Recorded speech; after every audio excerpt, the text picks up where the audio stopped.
नर और नारायण दो जुड़वा संत थे जो हिमालय पर बद्रिकापुरी, जो कि आज का बद्रीनाथ कहलाता है, में तपस्या करने गए।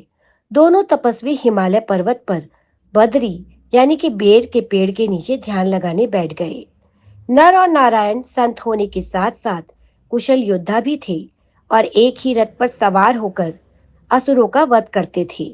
वह ब्रह्मचर्य व तपस्वियों से डरने वाले इंद्र के विरुद्ध अपने कार्यों से भी जाने जाते थे। उनकी शक्ति से भयभीत होकर देवराज इंद्र ने उन दोनों का ध्यान भंग करने के लिए कई अप्सराएं भेजी।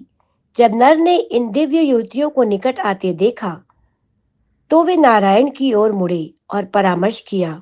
नारायण ने अपनी जांघ पर आम के पत्ते के डंठल से एक अत्यंत सुंदरी का चित्र बनाया।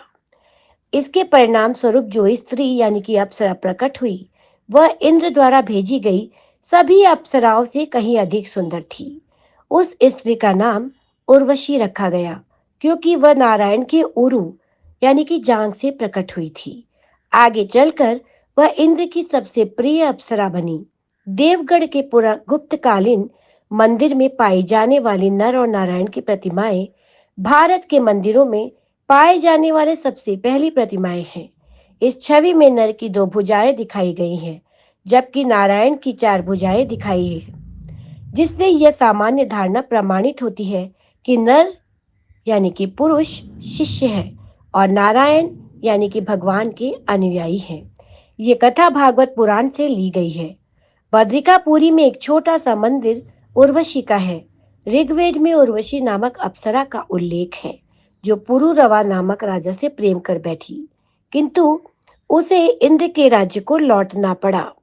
इस विछोह से राजा पुरुरवा पागल हो गए और इसी दुख में उनकी मृत्यु हो गई। अंत में वह एक गंधर्व बन गए ताकि वह उर्वशी के संग रह सके। दो अभिन्न जुड़वा साधुओं की कथा बौद्ध जातक कथाओं में मिलती है। गुरु केशव को जब एक राजा ने उनके प्रिय शिष्य कप्प से अलग कर दिया, तब वह रोगग्रस्त हो गए। अपने शिष्य को दोबारा देखकर वह फिर से स्वस्थ हो गए। आमतौर पर इसे एक आदर्श आध्यात्मिक संबंध के रूप में देखा जाता है। सूफी रहस्यवाद में भी इस प्रकार के गुरु शिष्य के आध्यात्मिक संबंध देख सकते हैं। फारसी के कवि रूमी और शम्स के बीच और दिल्ली में जमाली और कमाली के बीच के संबंध को इसी रूप में देखा जाता है। महाभारत और भागवत पुराण में नर और नारायण को अर्जुन और कृष्ण के रूप में दिखाया गया है, लेकिन उन दोनों में समान स्तर का संबंध नहीं है। अर्जुन शिष्य है और कृष्ण गुरु है, ईश्वर है। तो आज के लिए इतना ही। हम फिर मिलेंगे आपसे मिलने के लिए और किसी अन्य विषय पर चर्चा करने के लिए।